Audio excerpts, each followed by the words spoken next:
coding dan kecerdasan artifisial. Apakah kalian siap untuk melakukan pelajaran pagi ini? Siap, Ibu. Baik. Ada yang tidak hadir? Tidak. Semuanya hadir? Iya, Ibu. Siap. Iya, anak-anakku, sebelum kita memulai pelajaran di pagi ini, Ibu minta satu orang untuk bawa kita dalam doa. Siapa yang bisa? Iya. Baik.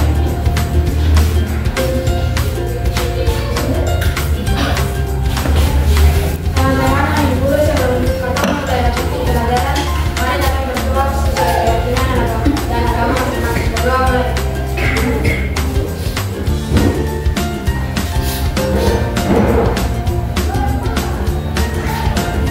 Berdoa selesai. Ya, terima kasih Nia. Ya, mari kita mulai. Ibu harap kalian fokus ya, karena pelajaran baru ini merupakan pelajaran yang sangat penting untuk kalian kelas 6. Baik, kalau berbicara tentang coding dan kecerdasan artifisial yang disingkat dengan KKA, ini adalah mata pelajaran baru yang kalian juga belum pernah mendapatinya. Tapi dalam kehidupan sehari-hari kalian sudah menggunakan coding dan kecerdasan artifisial ini. Oke, di dalam coding dan kecerdasan artifisial itu dikenal sekarang dengan nama AI, kecerdasan artifisial ya. Ya. Hari ini Ibu akan memaparkan materi tentang berpikir komputasional. Apa itu berpikir komputasional? Kalian dapat lihat di slide. Berpikir komputasional adalah suatu metode atau cara berpikir yang memecahkan masalah dari yang rumit atau kompleks menjadi yang efisien, efektif, dan sangat sederhana. Ibu kasih contoh begini. Misalnya kalian mau buat suatu acara ulang tahun, ya. Kalian pusing harus memulai dari mana dan harus bagaimana.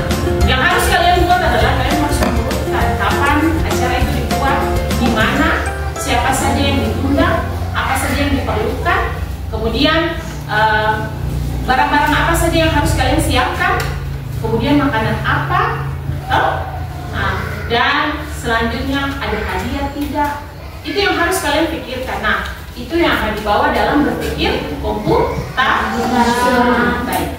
Dalam berpikir komputasional atau coding kecerdasan artifisial, kalian itu akan dibawa mengenal dengan teknologi dengan dua cara. Yang pertama unplug tanpa jaringan dan plug atau menggunakan jaringan. Kalian sudah mendapatinya waktu kalian belajar selama di kelas sebelumnya. Contohnya seperti menggunakan aplikasi-aplikasi sederhana yang disebut dengan Quizzes. Kalian sudah pernah dapat pelajaran dengan menggunakan aplikasi Quizzes? Sudah. Kemudian Wordle? Sudah. Kemudian Google Form? Sudah. Google Meet? Sudah. Bahkan WhatsApp itu juga bisa digunakan. Itu WhatsApp dulu. Kalian bisa belajar di dalam sana. Oke, kita lanjut. Dalam berpikir komputasional, ada 4 pilar utama yang harus kalian pelajari dan ini sangat penting. Yang pertama dekomposisi, pengenalan pola, yang kedua, ketiga abstraksi dan algoritma. Diulang, dekomposisi, pengenalan pola, abstraksi dan algoritma. Ibu akan memaparkannya satu persatu. Dekomposisi adalah proses membagi masalah yang rumit dan besar menjadi komponen-komponen yang lebih kecil dan lebih mudah dikelola. Tujuannya agar masalah tidak terlihat menakutkan dan bisa diselesaikan satu persatu. Contohnya di sini yaitu masalah besar, kalian akan membuat nasi goreng misalnya. Aduh, apa yang harus dibuat pertama-tama? Jadi kalian harus membuat langkah-langkah dulu terlebih dahulu. Yang pertama, siapkan alat dan bahan. Apa saja yang dibutuhkan untuk membuat nasi goreng? Bisa kalian sebutkan? Telur. Apa lagi? Kecap, nasi, Cabai besar. cabai. Apa lagi? Minyak kelapa. Kalian tidak membutuhkan Bawang goreng. tidak membutuhkan wajan? Ya, bila-bila. Orang Ambon bilang bila-bila atau susu. Tacu. Orang Ambon bilang atau wajan. Kalau mau bumbu, pakai apa? Bawang. Haluskan bumbu pakai apa? Coper. Ada chopper, apa lagi? Cobe. Nah, itu salah satunya. Blender bisa. Yang kedua, kalau tidak itu mengiris bumbu. Kalau tidak menghaluskan berarti mengiris bumbu. Yang ketiga, masukkan minyak, lalu goreng dulu bumbunya, kemudian goreng. Apa lagi? Pakai apa? Telur. Kalau ada pakai sosis, pakai Lalu tumis bumbu sampai harum dan masukkan nasi. Campur menjadi satu, diaduk, dirasa sudah pas, lalu disajikan. Itu dekomposisi. Apalagi yang kalian biasa lakukan di rumah dengan proses dekomposisi dari yang tadi itu jelaskan selain nasi goreng? Ikan kuning. Ikan kuah kuning. Apalagi? Mie. Apalagi? Nasi kuning. Apalagi? Buat apa lagi di rumah dengan langkah-langkah? Teh? Buat teh gula. Teh gula. Apalagi? Dan lain-lain, susu dan lain-lain ya. Itu dengan proses dekomposisi. Kalian harus ingat itu. Kalau dekomposisi itu masalah yang besar dibuat menjadi masalah yang sangat kecil. Oke, lanjut. Kemudian pengenalan pola. Pengenalan pola yaitu kemampuan untuk mengidentifikasi pola, tren atau paralel dalam data atau di antara masalah-masalah yang telah dipecahkan. Dari dekomposisi sudah dipecahkan, sekarang masuk di pengenalan pola dengan tujuan yaitu membuat solusi menjadi lebih efisien. Contohnya, membuat nasi goreng, langkahnya menumis bumbu. Bila pola yang sama, panaskan minyak, masukkan bumbu, aduk hingga harum. Pola ini juga bisa dipakai saat memasak mie atau capcay, benar? Benar. Kalau memasak mie atau capcay, kalian harus menumis bumbu terlebih dahulu kan? Ya. Kalau dalam mata pelajaran, ibu bawa kalian pemikiran ke dalam mata pelajaran. Misalnya, aritmatika bilangan. Kalau 2 sesudah 2 titik-titik 4 titik-titik 6, berarti titik-titiknya harus diisi dengan angka berapa? 2 titik-titik 4 berarti 3. Berarti itu 2 tambah 1 sama dengan 3 ke 4 berarti 3 tambah 1. Kalau 4 ke 5 tambah 1. Jadi itu polanya adalah tambah 1. Itu dalam pembelajaran aritmatika bilangan. Contoh lain, misalnya bulat segitiga, titik-titik segitiga, berarti yang titiknya isi bulat. Karena itu pola apa bentuknya? Ada bulat, segitiga, titik-titik, segitiga, berarti yang titik-titik isi apa? Itu namanya pengenalan pola. Oke? Kita lanjut. Abstraksi itu prosedur untuk menghilangkan data yang tidak relevan atau berlebihan dan berkonsentrasi secara eksklusif pada fakta-fakta yang paling krusial, yang paling inti ya. Tujuannya agar kita tidak bingung dengan informasi yang terlalu banyak dan bisa fokus pada inti besar. Contohnya, saat mengendarai sepeda, kita fokus pada cara mengayuh sepeda, menjaga keseimbangan dan mengerem. Kita tidak perlu memikirkan bagaimana cara detail setiap gear atau bahkan pembuat bahannya. Contoh yang dimaksudkan di sini adalah ketika kalian bawa sepeda, kalian tidak perlu pikir ban motor nih, ban sepeda nih akan tak putar bagaimana nih, mau lihat, tidak perlu.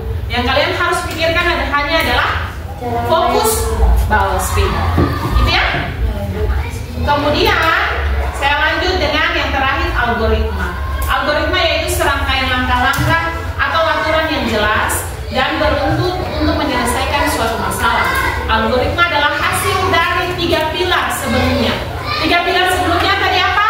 Dekomposisi, pengenalan pola, abstraksi, dan yang terakhir algoritma.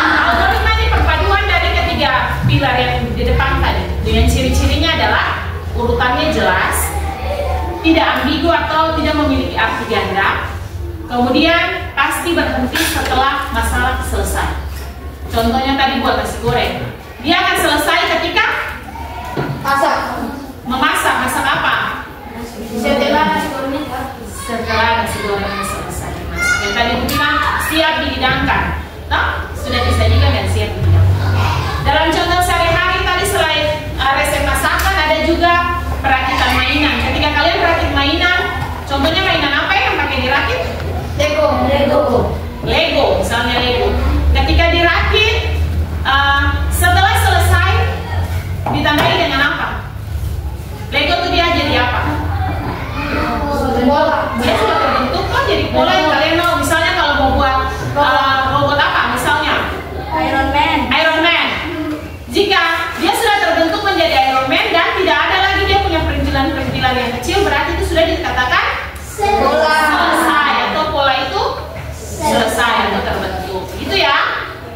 Kemudian kalau kalian menonton TikTok, mama-mama di rumah tuh hobi, cewek-cewek juga kasih tutorial, misalnya tutorial membuat sesuatu makanan atau kue, atau tutorial skincare, langkah-langkah memakai skincare mulai dari sunscreen sampai lain-lain.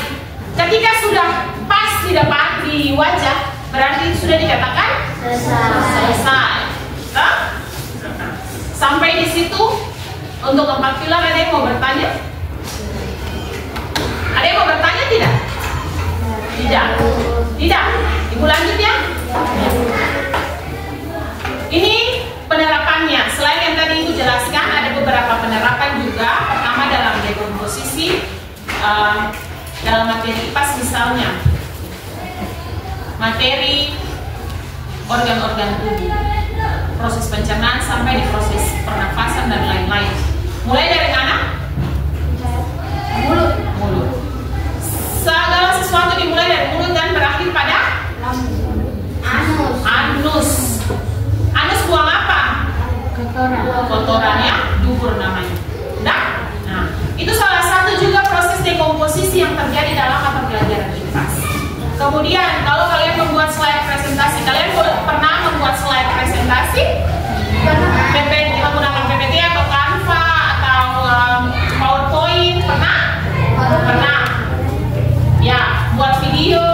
Ketika kalian sudah urutkan dari langkah yang pertama sampai dengan yang terakhir, itu berarti kalian sudah melakukan satu proses dekomposisi dan lain-lain sebagainya. Kemudian untuk pengenalan pola misalnya, setiap slide dia punya bentuknya sama misalnya. Dia punya bentuknya bulat, terakhir kotak dan lain-lain. Ya, ini seperti itu. Kemudian abstraksi, dia hanya fokus untuk fungsi yang lebih utama dari setiap organ. Misalnya lambung punya fungsi sama dengan usus? Tidak, pasti berbeda toh? Berbeda. Nah, itu dia di bagian abstraksi. Jadi bagian itu bagian yang memang sangat penting saja. Hanya fokus ke bagian-bagian yang. Kemudian algoritma, membuat jadwal kerja. Atau kalian pernah membuat jadwal di rumah? A day in my life. Pernah? Nah, mulai dari bangun tidur sampai tidur lagi kan? Nah, itu juga proses algoritma. Jadi sekarang kalau pulang buat, tadi Ibu sudah Ibu ajar katong tentang membuat jadwal, bahwa berarti proses algoritma. Jadi mulai dari bangun sampai tidur kan? Dan ada manfaatnya. Sesuatu yang katong dapatkan dalam kehidupan sehari-hari tentunya akan berdampak dan memiliki manfaat. Manfaat dari berpikir komputasional ini yang pertama melatih kemampuan berpikir logis dan terstruktur. Komputasional mengajarkan kalian sebagai siswa agar melakukan sesuatu itu berurutan. Berani untuk membuat sesuatu, berani untuk mengurutkan. Jadi mulai dari sekarang kalian kalau punya planning, kalian harus buat berurutan. Jadi hari pertama ini mau buat ini, kalau sudah oke, hari kedua, hari ketiga sampai hari terakhir, misalnya hari ke-6. Contoh saja menabung. Kalau kalian punya niat untuk menabung atau membeli sesuatu, di hari pertama kalian tabung 2.000 isi, catat di buku. Hari kedua saya tabung 5.000, catat. Hari terakhir kalian akan lihat berapa jumlah dari tabungan itu. Misalnya setiap hari ada 2.000, 5.000, wah kita punya uang tabungan sudah 25.000. Itu finalnya manfaat dari berpikir komputasional. Kemudian membantu merencanakan sesuatu dengan lebih efektif dan efisien. Kalau dari dolo-dolo membuat sesuatu itu tidak pakai planning, tidak pakai pikir-pikir, tidak tahu menabung, tapi dengan berpikir komputasional misalnya, kalian sudah bisa merancangkan sesuatu yang lebih efektif, bisa memasak nasi goreng dengan baik dan benar, bisa bikin teh sendiri, betul tidak?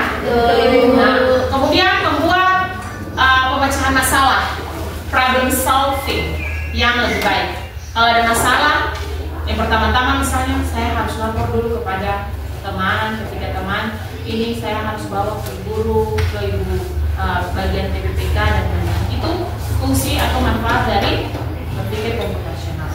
Kemudian yang pasti meningkatkan kalian punya kreativitas terhadap pencarian sebuah masalah, sebuah solusi dari sebuah permasalahan.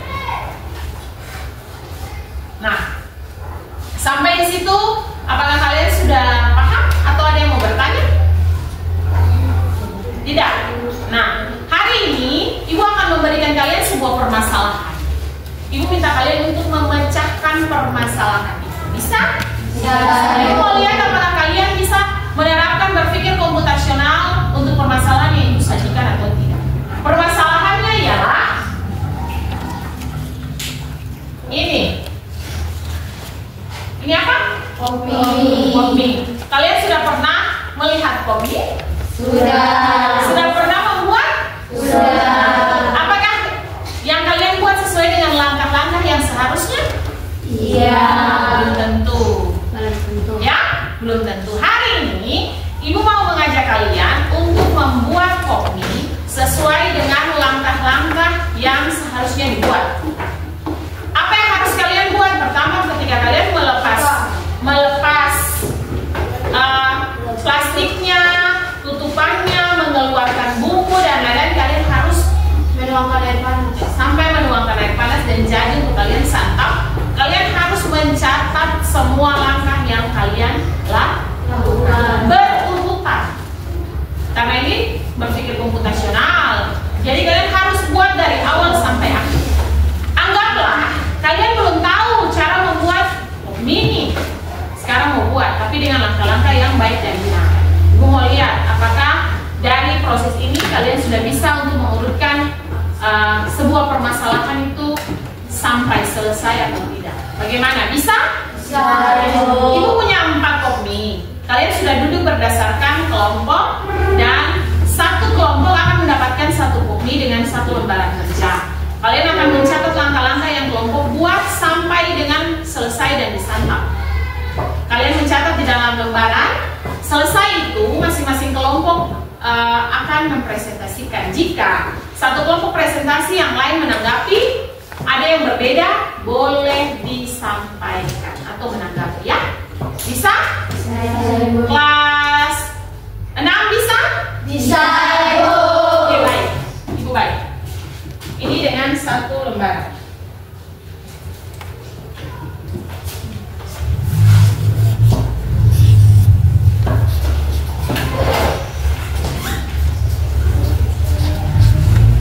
Air panas dapat mengambil nih, dispenser sudah tersedia. Silakan. Mulai dari lepas plastiknya itu juga harus ditulis.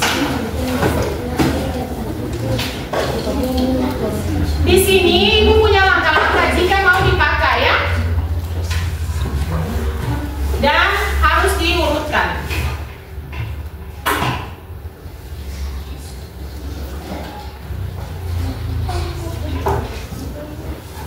Iya.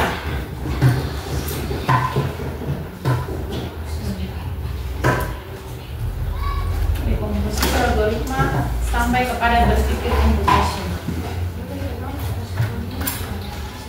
Iya, buat urutannya saja. Ibu hanya minta buat urutan. Mulai dari buka plastik mungkin.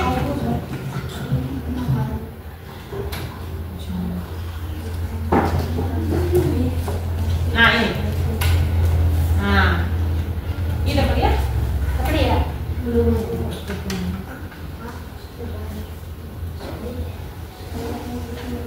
Nanti urutkan. Kelihatan?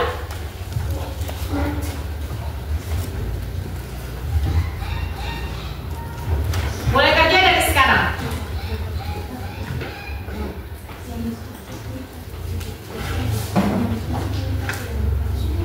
Kelihatan kan?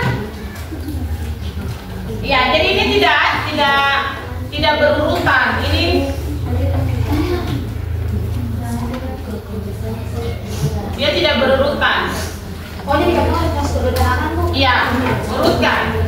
Silakan pakai kopi itu sebagai kalian punya media untuk berkarya. Silakan. Iya, boleh.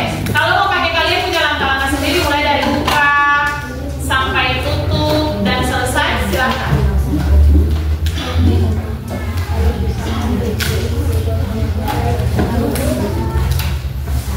Iya. Iya. Plastik, lepas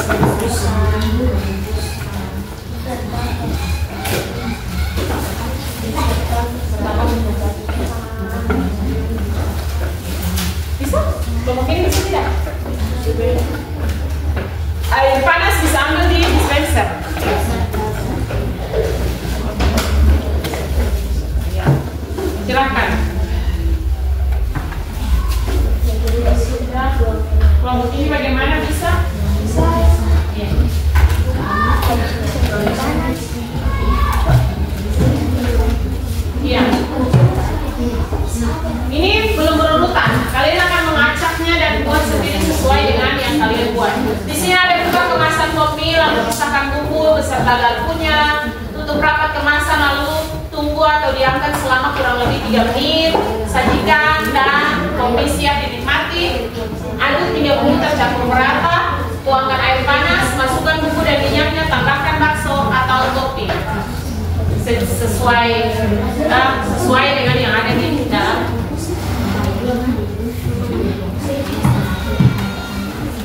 Ini langkah-langkahnya tidak runtut. Kalian akan mengurutkan kalau memang mau ikuti yang ini.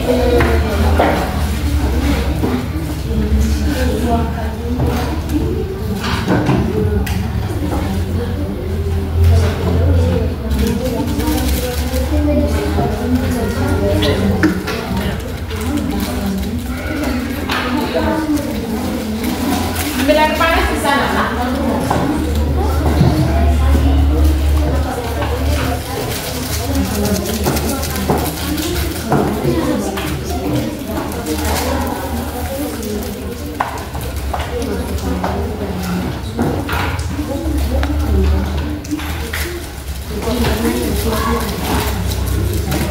Nah, selama ini pasti buat kopi, buat saja, tidak tahu bahwa langkah-langkahnya harus apa duluan, apa duluan. Nah, hari ini baru kalian tahu apa yang akan duluan langsung. Sudah? Sudah? Bisa? Ah, lalu yang lainnya ambil bumbu dan itu kerja, lalu kita air panas.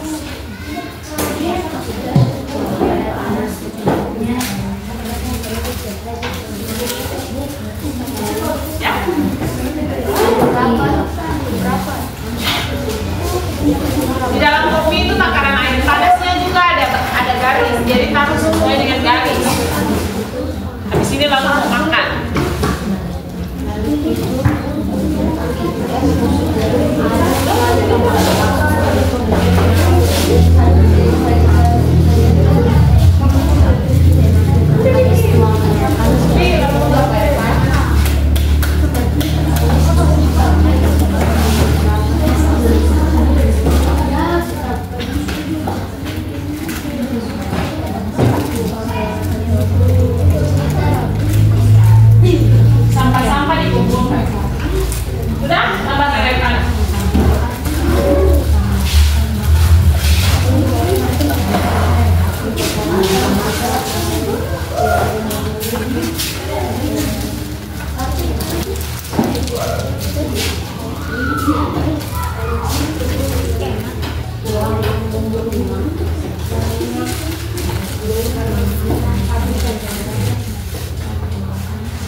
Nanti kalian boleh makan rasa pas tidak, bumbunya pas tidak.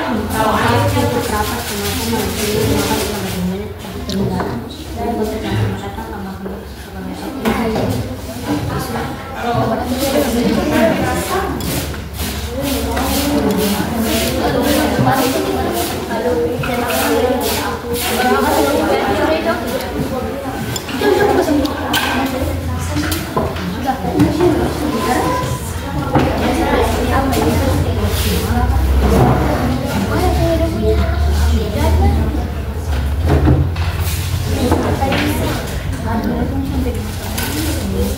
kelompok Kaila siap?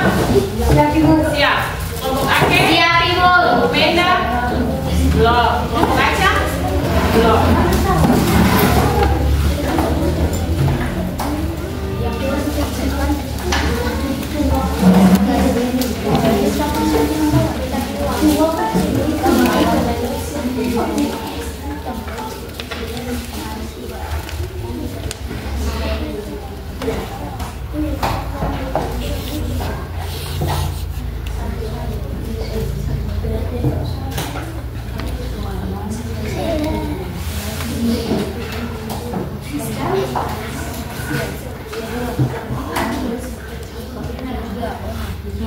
Oke, sudah. Waktu berdiskusi dan mengerjakan kalian punya LKM-nya sudah selesai. Sekarang waktunya kalian akan mempresentasikan. Satu kelompok presentasi, jika ada yang berbeda langkah-langkahnya boleh disampaikan ya. Kelompok mana yang mau presentasi? Kelompok mana yang mau presentasi? Kelompok dari Ake, ayo. Kelompok dari Ake presentasi. Kelompok yang lain, jika ada langkah-langkah yang berbeda boleh disampaikan sesudah kelompok Ake presentasi. Bawa minyak, mau dirasa. Ayo, berikan aplaus untuk kelompok Ake.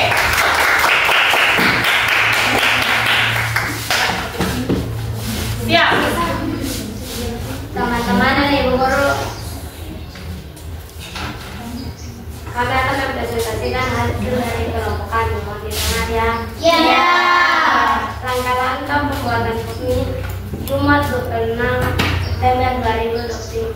1. Buka kemasan kopi lalu pisahkan bumbu beserta garpunya. 2. Masukkan bumbu dan minyaknya.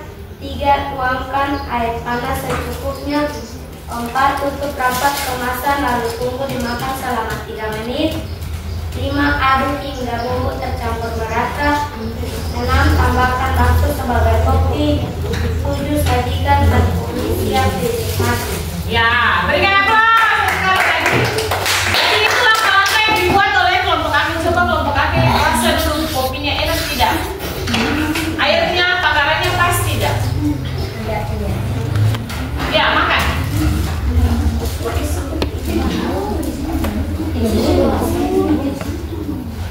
Kelompok yang lain sambil kelompok Ake menikmati, kelompok yang lain bagaimana? Langkah-langkahnya sama?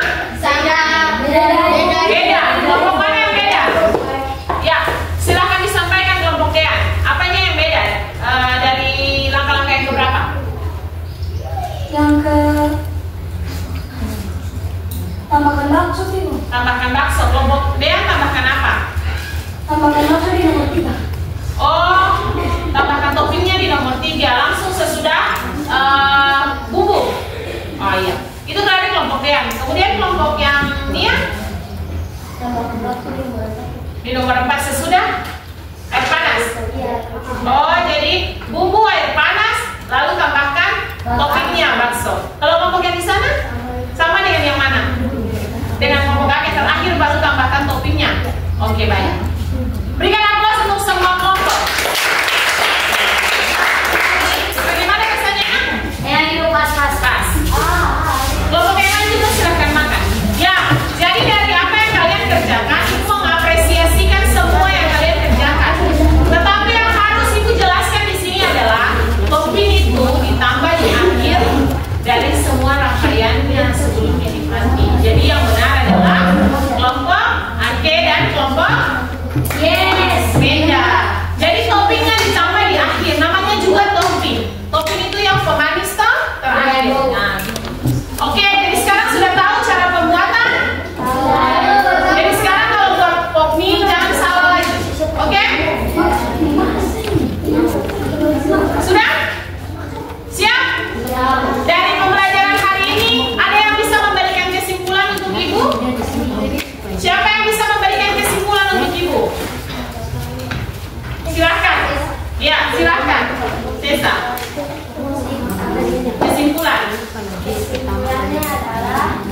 musik sangat penting untuk mengatur langkah-langkah kita untuk membuat suatu. Ya, baik, tepuk tangan. Kemudian yang lain, ada lagi? Nia, kesimpulan. Ya, Permasalahan yang rumit dapat menjadi sesuatu yang mudah. ya, permasalahan yang rumit bisa menjadi sesuatu yang mudah. Ada lagi? Dari kelompok sana, ada yang bisa memberikan kesimpulan? Jadi berpikir komputasional ini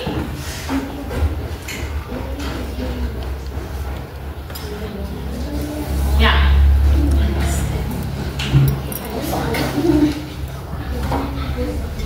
Jadi dengan berpikir komputasional dapat membantu kita dari permasalahan yang rumit menjadi permasalahan yang sederhana atau yang lebih mudah atau kompleks. Tentunya dengan memperhatikan 4 pilar. Apa? Komposisi, abstraksi, algoritma. Ya, baik. Saya berikan aplaus untuk kalian semua. Dan hari ini saya ingin bertanya, apakah dengan pembelajaran hari ini kalian bisa menerima tentang berpikir komputasional dengan baik? Saya ulang, apakah kalian bisa menerima berpikir komputasional dengan baik untuk diterapkan dalam kehidupan sehari-hari? Bisa. Bagaimana perasaan kalian? Senang. Ya, dan yang tadinya melakukan segala sesuatu belum berurutan, sekarang sudah berurutan. Baik. Dengan berakhirnya pembelajaran di hari ini dengan refleksi yang sudah Ibu tanyakan, maka pembelajaran kita tentang berpikir komputasional selesai. Ibu akan melanjutkan pembelajaran yang lain di kesempatan berikutnya, di hari berikutnya, dengan materi yang juga berbeda tentang coding dan kecerdasan artifisial. Selamat menikmati kopinya. Semoga pembelajaran hari ini bermanfaat dan kalian bisa membawa pulang sebagai bekal untuk kehidupan sehari-hari. Selamat siang. Selamat